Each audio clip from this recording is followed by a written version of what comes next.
Assalamualaikum warahmatullahi wabarakatuh. Saudaraku kaum muslimin dan muslimat, saudara sebangsa dan setanah air dimanapun Anda ada dan berada. Kali ini berjumpa lagi dengan saya Abu Fikri dalam rangka menyampaikan tausiah agama. Untuk kebaikan kita, untuk kebenaran kita, demi menuju langkah-langkah selamat kepada Allah dan Rasulnya. Di sini saya mohon maaf, ruangan kita memang bukan ruangan biasa karena di depan sedang dipakai, ada tamu. Jadi ya bagaimana ya, maka kita ambil solusi untuk kita menyampaikan video ini ya di dalam kamar saja. Nah, jadi di sini saya hendak memberikan satu jawaban kepada saudara saya yang dari Magelang. Beliau bertanya tentang hadapan ataupun kiblat sholat. Nah, jadi sholat itu pada hakikatnya kan tidak ada suara, tidak ada kata, tidak ada bahasa, dan tidak ada yang nyata, melainkan terasa dianya. Nah itu. Dan ini nanti akan kita jelaskan tingkatan-tingkatannya. Nah, kita mulai daripada sebuah hadis Nabi, di mana Nabi berkata, as-sholatu mirajul mu'min. Sholat itu saat naiknya mukmin kepada Tuhan. Itu yang pertama. Yang kedua, as-sholatu mirajul ummati. Sholat itu adalah momentum di mana umatku naik kepada Tuhannya. Jadi mukmin dan umatku itu sama. Bendanya adalah ruh atau diri kita yang sebenarnya diri. Nah, kalau dalam surat Al-Ma'arij dijelaskan juga, minallahu izil ma'arij. Yang datang daripada Allah itulah yang memiliki tangga-tangga kenaikan. Nah, yang datang daripada Allah itu adalah kita. Nah, itu. Jadi, di sini akan kita sampaikan bahwa pertanyaan saudaraku itu sangat menarik. Bagaimana persoalan kiblat ini? Nah, jadi saya katakan pengertian mi'raj itu ataupun naik martabat itu bukan hanya posisi kita sebagai ruh yang bernama insan. Jadi ruh tadi seketika dia berada di dalam dada itu namanya insan. Seketika dia keluar daripada tubuh dia bernama ruh. Seketika dia berada di depan Ka'bah atau kiblat dia bernama mukmin. Jadi ruh tadi atau insan tadi dia akan bernama mukmin kalau sudah berada di depan kiblat atau Ka'bah. Nah, jadi ini suatu pertanyaan yang menarik. Itu persoalan posisi insan tadi. Dari insan menjelma menjadi ruh, dari ruh menjelma menjadi mukmin. Nah, posisinya adalah di depan kiblat ataupun Ka'bah. Nah, itu mi'raj yang pertama, pengertian mi'raj yang pertama. Kemudian pengertian mi'raj yang kedua adalah derajat. Itu adalah derajat diri, kalau ini adalah derajat sholat. Jadi sholat ini kan ada beberapa tingkat. Ya, tingkat pertama itu tadi. Kita menyatukan rasa kita, ingatan kita, kesadaran kita. Pergi ke Masjidil Haram. Berhadapan dengan Ka'batullah sebagai tanda Baitullah. Dan mengambil sebagian makam Ibrahim. Sesuai dengan titah daripada Allah yang nyata pada Rasul. Wa min haitsu kharajta fawali wajhaka satral Masjidil Haram. Dari mana saja kamu datang atau berkeluar, hadaplah wajahmu ke Masjidil Haram. Kenapa? Karena di Masjidil Haram ada tanda Baitullah. Maka di sini berlakulah kata falyabudu rabb hadzal bait. Kau sembah Tuhan rumah ini, atau kau sembah Tuhan di rumah ini. Kemudian berlakulah kalimat yang mengatakan fatakhizumi maqama Ibrahimus shalah. Ketika kamu sampai di Masjidil Haram, kamu berhadapan dengan Ka'bah sebagai tanda Baitullah, maka ambillah sebagai makam Ibrahim untuk kamu sholat atau berhubungan dengan Tuhan di situ. Itu derajat yang pertama. Katakanlah tingkat yang pertama. Tingkat yang kedua adalah kita masuk ke dalam Ka'bah itu atau ke dalam rumah yang kosong, yang di situ ada kepentingan kita. Apa kepentingan kita? Yaitu tadi bertemu dengan Rabbul Ka'bah. Nah, seandainya kita bertemu, alhamdulillah. Ya kalau tidak, ya apa boleh buat, berarti itulah rezeki kita. Tapi sudah tetap dikatakan sesuai dengan prosedur yang Allah dan Rasul ajarkan. Nah, biasanya kita masuk pada tingkat yang ketiga. Pertama kali mengambil sebagai makam Ibrahim, katakan itu tingkat yang pertama. Yang kedua, masuk ke dalam Ka'bah sebagai tanda Baitullah, kosong. Dan yang ketiga adalah kita bertemu dengan Rabbul Ka'bah. Sebagaimana bertemunya Musa dengan beliau saat itu. Sampai-sampai beliau itu berkata, Innani anallah, la ilaha illa ana, fa'budni wa aqim sholata zikri. Hai Musa, sesungguhnya aku adalah Allah. Tidak ada Tuhan, akulah dianya. Oleh karena itu, sembah oleh kamu akan daku dan dirikan sholat. Di dalam sholat nanti yang kau ingat adalah aku. Nah, jadi ini perlu kita jelaskan sedikit. Yang berkata kepada Musa itu tentu bukan Allah. Kenapa? Karena Allah kan tidak berbentuk, tidak berupa, tidak bersuara, tidak berkata, tidak sama dengan segala sesuatu. Sedangkan yang berbicara dengan Musa itu ada suaranya, ada katanya, ada bahasanya. Itu bahasa Nabi Musa pada waktu itu. Juga ada bentuk dan rupanya sehingga Musa diperintah untuk mengingat beliau. Nah, kalau itu bukan Allah, itu siapa itu Pak Abu Fikri? Nah, itulah wujud serta Allah. Jadi ketika dia berkata innani Allah, sesungguhnya aku ini adalah Allah, bukan dia mengatakan dirinya Allah, tidak. Tetapi dia mengatakan kata Allah. Nah, dia mengatakan kata Allah kepada Musa. Karena dia adalah utusan. Itu. Makanya dia dengan Allah ini satu tidak bisa dibedakan. Apa yang Allah suarakan, apa yang Allah katakan, apa yang Allah perintahkan, itulah yang dia sampaikan. Itu. Itu yang namanya satu tidak bisa dibedakan. Kemudian dia satu dengan Allah tidak pula bisa diceraikan. Karena kalau Allah langsung berbicara dengan kita, tidak mungkin. Kapasitas kita tidak bisa menerima suara Allah. Itu. Jangankan suara Allah, suara Rasul pun kita tidak mampu mendengarnya. Jangankan suara Rasul, suara diri kita sendiri. Sebenarnya kita tidak mampu mendengarnya. Itu contohnya seketika mayat dibawa, ditandu ke kuburan. Bagi mereka yang terjebak dalam dirinya ataupun dalam tubuhnya kan bersuara dia tuh, berkata dia. Mau dibawa kemana aku, mau dibawa kemana aku. Itu kalau mereka yang tidak beruntung. Atau mereka yang beruntung, orang baik tapi tidak tahu tempat kembali. Mereka berkata, cepat antarkan aku, cepat antarkan aku. Nah, suara itu saja, seandainya kalian mendengarnya kata Rasulullah, kalian akan musnah. Kalian akan binasa, mati semuanya. Apalagi suara Allah. Makanya Allah Subhanahu wa Ta'ala melalui Rasulnya, dia menyampaikan itu kepada kita. Kemudian, dia satu dengan Allah, tidak pula boleh disamakan. Beliau tadi. Nah, kenapa? Ya, kalau Allah adalah sifat, kalau Allah adalah zat, dia adalah sifat. Kalau Allah adalah gaib, sedangkan dia adalah yang dinyatakan atau yang dizohirkan. Itulah Rasul. Siapa dia? Wujud serta Allah. Itulah dia Rabbul awal dan Rabbul akhir. Dia adalah Muhammad, saudara. Nah itu. Jadi kita akan bertemu dengan dia itu. Dia adalah hadapan. Makanya seketika Harun, ya Harun saudara Nabi Musa itu, Yusya bin Nun itu murid Nabi Musa dan kaum Bani Israel kan bertanya, ya kalau Anda Musa enak, sholat berhadapan dengan beliau itu tadi, kalau kami bagaimana? Ya kata Musa, ya sederhana saja. Kalian akan bertemu dengan orang yang mengantarkan kalian kepada dia.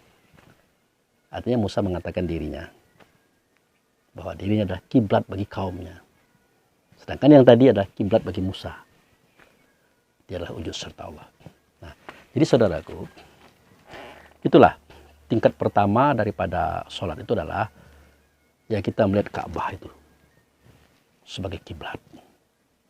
Dan ini adalah perintah wa min haitsu kharajta fawali wajhaka satral haram.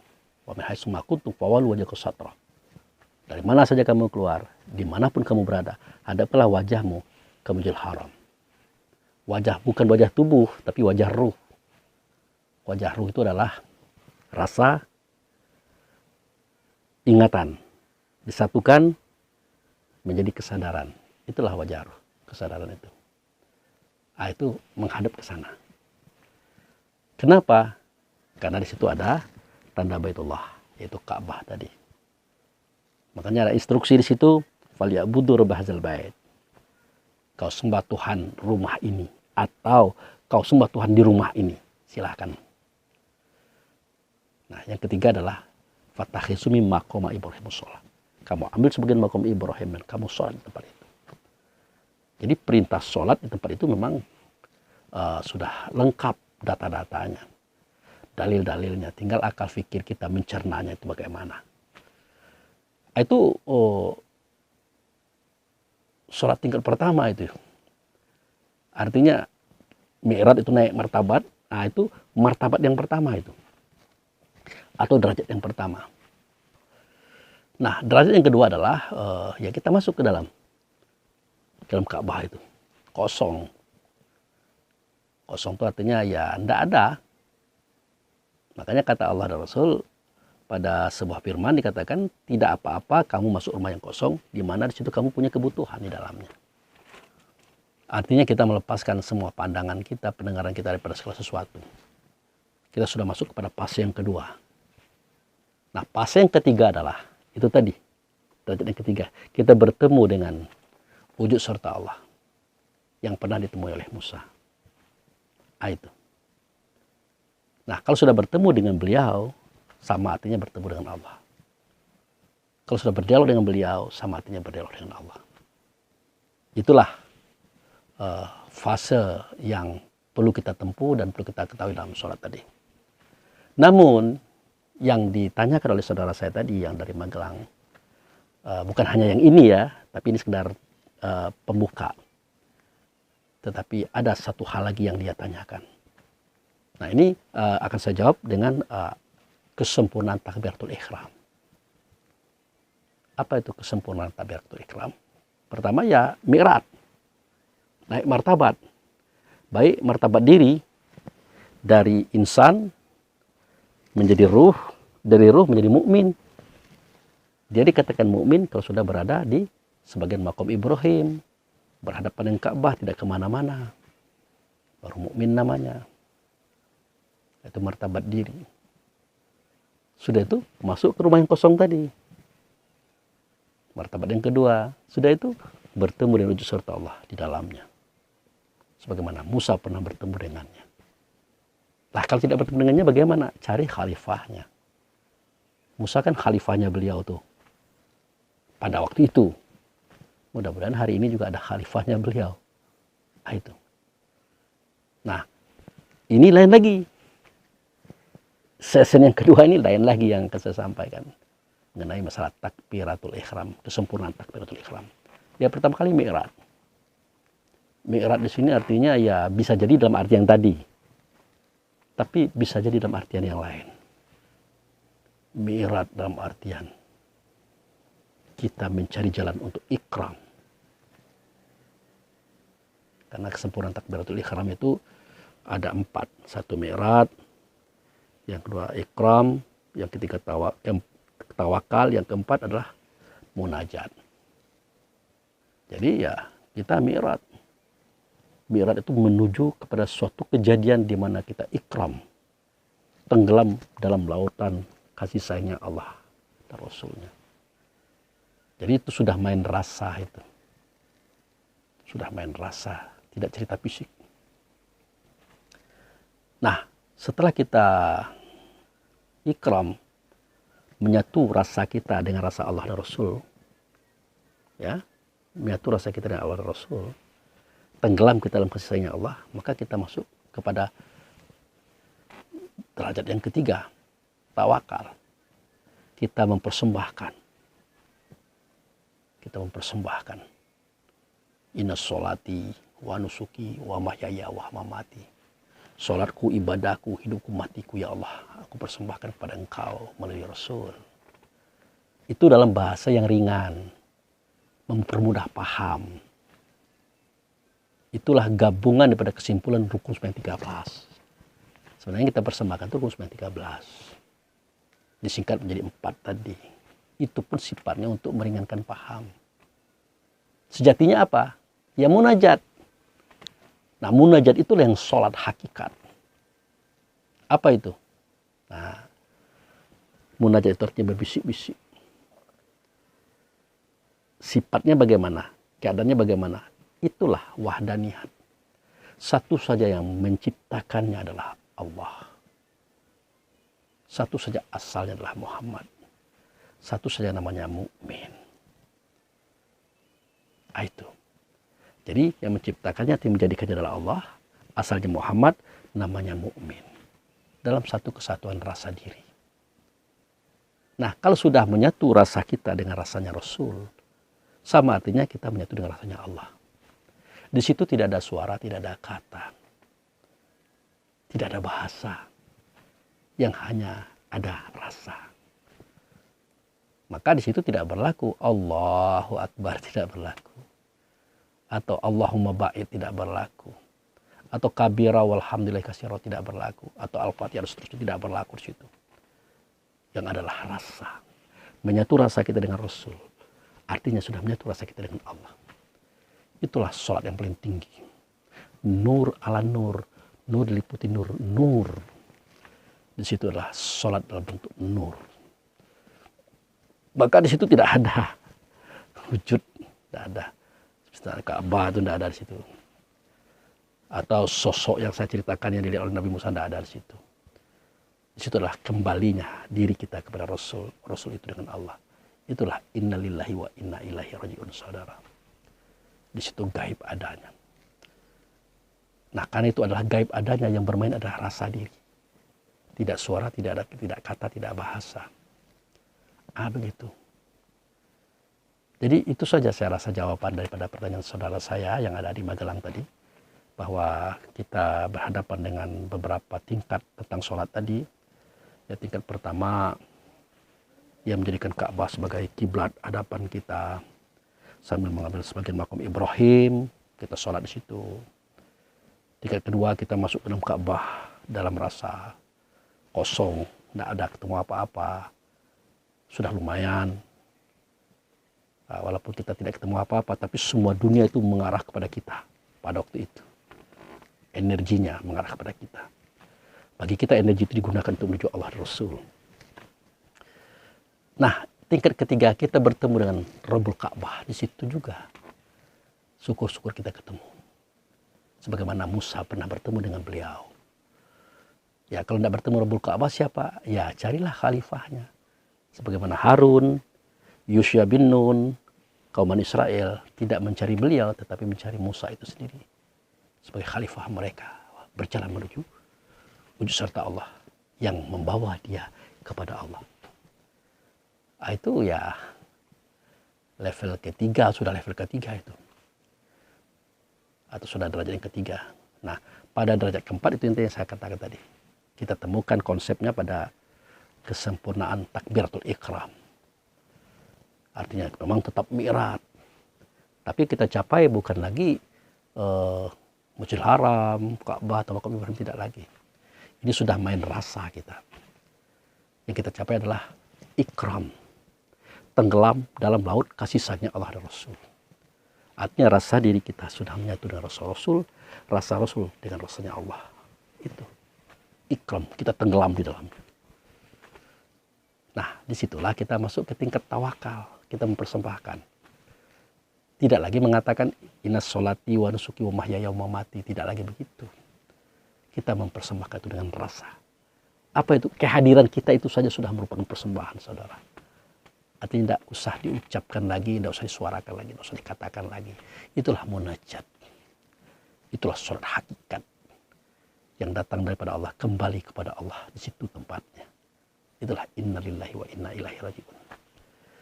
Jadi itu saja saudaraku, sekadar jawaban daripada saya, daripada pertanyaan Anda tadi. Ini alhamdulillah dari malam tadi belum sempat tidur nih 1 jam pun, makanya mata saya agak begitu ya. Nah, karena ada suatu pekerjaan kerohanian yang dibuat pada malam Jumat ini, ada tamu-tamu juga berdiskusi, berdialog di situ. Ternyata pas saya lihat ada WA, maka itulah jawabannya. Oh ya, saya tambah sedikit. Di samping saudaraku dari Magelang juga ada saudara yang dari lain itu. Dia bertanya bagaimanakah caranya untuk kita mempertahankan diri agar tidak terpengaruh dengan hawa nafsu dan setan kita. Nah, itu. Ya sebenarnya itulah fungsinya kita wiridan itu. Kita mengaji tadi. Nah di situ nanti kan diperkenalkan itu. Mana sifat kita? Sifat kita adalah sidik, amanah, tabligh, fatanah. Itu sifat kita itu. Itu yang harus kita bawa, kita laksanakan dan kita junjung kemana-mana. Kemudian kita diperkenalkan juga sifat manusia. Hawa, nafsu, dan setan. Nah itu yang tidak boleh kita lakukan. Seketika kita mulai tersentuh dengan sifat hawa, nafsu, dan setan, berarti kita sudah mulai terjebak. Hati-hati. Nah, itu. Jadi begitu caranya. Tapi tidak mampu kita melakukan itu kalau tidak di hadapan Allah dan Rasul. Gitu ya. Nah, makanya wirid itu adalah berfungsi untuk mempertajam rasa kita, paham kita tentang kajian kita ini. Kemudian bagaimanakah kita menghindarkan perasaan ketersinggungan seketika kita tidak dihargai orang. Ya, nah itu. Ya, jangan mengharapkan penghargaan dari orang. Kita ini sudah dihargai oleh Allah dan Rasul. Sudah dihargai oleh Allah dan Rasul. Kan pernah saya sampaikan, seketika kita ruku, ya, seketika kita ruku kan kita mengucapkan Subhana Rabbil Azimi wa bihamdi. Nah, sucilah engkau ya Allah, besarlah engkau ya Allah, terpujilah engkau ya Allah. Kan Allah kan balik bertanya melalui Rasulnya kepada kita. Siapa yang kau sucikan itu Abu Fikri? Siapa yang kau besarkan itu Abu Fikri? Siapa yang kau pujikan itu Abu Fikri? Ya karena kita awam, kita hamba, ya kita jawab engkau ya Allah. Engkau ya Rasul. Jadi oleh Rasul diluruskan. Ya tidak, kalian tidak akan mungkin bisa mensucikan Allah. Tidak bisa mensucikan Rasul. Karena Allah dan Rasul kan tidak kotor. Nah, itu. Yang disucikan itu adalah kalian. Kami yang mensucikan kalian. Kapan? Seketika kalian ruku, seketika kalian sujud. Itu kami sucikan kalian dari dosa-dosa kalian. Dari kesalahan kalian, kekeliruan kalian. Kemudian membesarkan Allah, membesarkan Rasul. Bagaimana? Allah sudah maha besar, kebesarannya tak pada Muhammad. Apa yang mau dibesarkan lagi? Artinya tidak mungkin kita bisa membesarkan beliau-beliau itu. Tetapi kitalah yang dibesarkan. Diberikan kesadaran, diberikan kesabaran, dikuatkan mental. Kita bisa menghadapi dengan baik. Semua persoalan hidup yang rumit, yang kadang-kadang menyakitkan hati, kita bisa sabar. Itu anugerah daripada beliau. Yang ketiga itu, siapa yang kau pujikan itu Abu Fikri? Wah, memuji Allah. Bagaimana memuji Allah? Melihat Allah aja belum pernah. Ya. Nah, melihat Rasul juga belum pernah. Jangankan Allah dan Rasul, kita melihat diri kita saja tidak pernah. Belum pernah. Jangan melihat diri kita, melihat mata kita yang melihat ini saja tidak pernah. Ya, jadi tidak mungkin kita bisa memujikan Allah, memujikan Rasul. Yang ada adalah Allah dan Rasul memuji kita. Seketika kita berada di situ, di hadapannya. Nah, di mana dia dipuji? Ya di tempat itu, di tempat kita bertemu dengan Allah dan Rasul dalam sholat. Sehingga satu pun penduduk langit dan bumi tidak ada yang tidak kenal siapa kita. Nah kalau Allah dan Rasul sudah memuji kita, menyanjung kita, mengagungkan kita, tidak masalah manusia mau menghinakan kita, mau melecehkan kita, ya terserah dia. Nah kita jangan tersinggung dengan hal sedemikian, tidak ada masalah itu. Kecil. Nah itu. Nah, kemudian yang ketiga, nah ini pertanyaannya. Kita sering dipitnah oleh kawan-kawan pengajian. Kadang-kadang dijadikan bahan cerita oleh pendakwah tentang apa-apa dan sebagainya. Nah itu tidak usah dipedulikan. Tidak usah dipedulikan. Karena, memang ya, waktu kita baru-baru mengaji dulu, kita ini kan rukun ini. Rukun.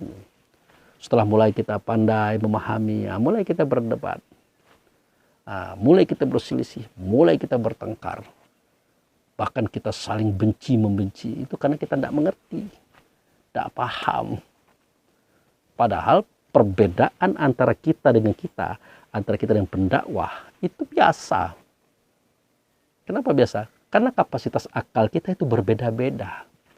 Otomatis kapasitas berpikirnya pun berbeda-beda. Kapasitas amalan pun berbeda-beda. Wajar berbeda-beda, tidak masalah itu. Yang masalah itu seketika kita mempersoalkan perbedaan itu. Itu saudaraku. Apalagi kalau kita sudah dirasuki oleh iri, dengki, dendam, dan kebencian, itu berbahaya. Makanya dalam sebuah firman Allah dikatakan, ya ayyuhallazina amanu taqullah. Itu. Bukan itu. Surah Ali Imran ayat 19. Yang punya inna dina indallah Islam itu. Setelah ayat itu kan ada kalimat yang berbunyi, wa matafaraqal ladzina utul kitab. Atau tidak akan bercerai, tidak akan bertengkar, tidak akan berselisih ahli kitab. Nah, ahli kitab itu orang-orang yang sudah diberi ilmu tentang kitab, kecuali setelah mereka mendapatkan ilmu. Kenapa? Bahya bainahum. Bahya bainahum itu karena ada iri dengki sama mereka.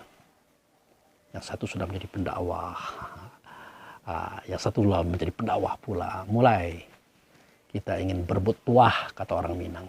Itu tidak baik. Tidak penting itu. Jadi begitu saudaraku, jawabannya ya. Kalau kita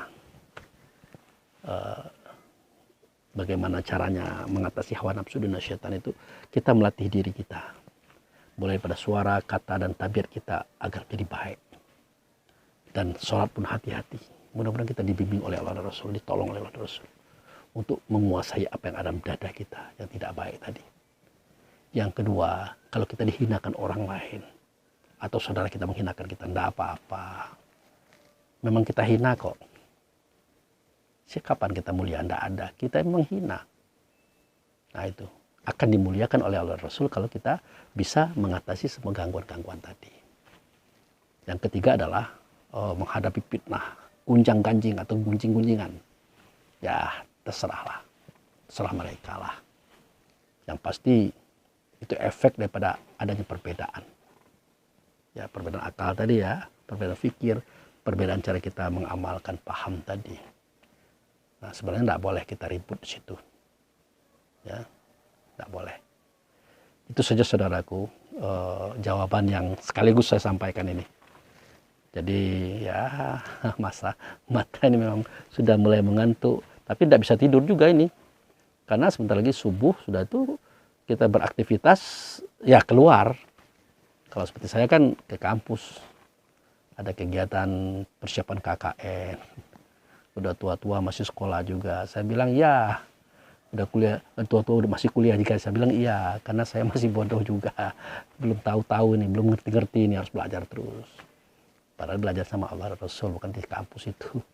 Kampus itu hanya untuk tambahan saja, untuk referensi saja, untuk perbandingan saja. Sambil mencari saudara dan mencari kolega untuk enak berjuang bersama-sama. Itu saja saudaraku, lebih kurang saya mohon maaf. Wabillahi taufiq wal hidayah. Assalamualaikum warahmatullahi wabarakatuh.